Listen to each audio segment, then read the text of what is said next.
তিন ধরনের মানুষ খুব দ্রুত মারা যায়।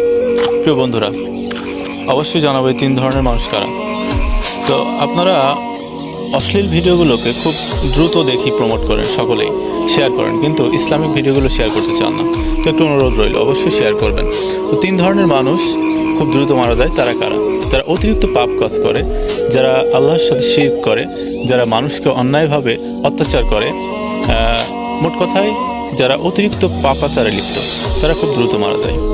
এবং দ্বিতীয় নম্বরে যারা পিতামাতার অবাধ্য সন্তান, যারা পিতামাতাকে অত্যাচার করে, পিতামাতার সাথে খারাপ ব্যবহার করে, তারা অকালেই মৃত্যুবরণ করে। এবং তিন নম্বরে যারা আত্মীয়র সাথে তাদের বন্ধন ছিন্ন করে। তো এটা হাদিসেও অনেকবার উল্লেখ রয়েছে যে যারা আত্মীয়তার সাথে সম্পর্ক ছিন্ন করে, যারা আত্মীয়ের সাথে খারাপ ব্যবহার করে, তারা দ্রুত মারা যায়। তো ভিডিওটি ভালো লেগে থাকলে অবশ্যই শেয়ার করবেন এবং পেজটি ফলো দিয়ে ভিডিওতে একটা লাইক দিয়ে দেবেন।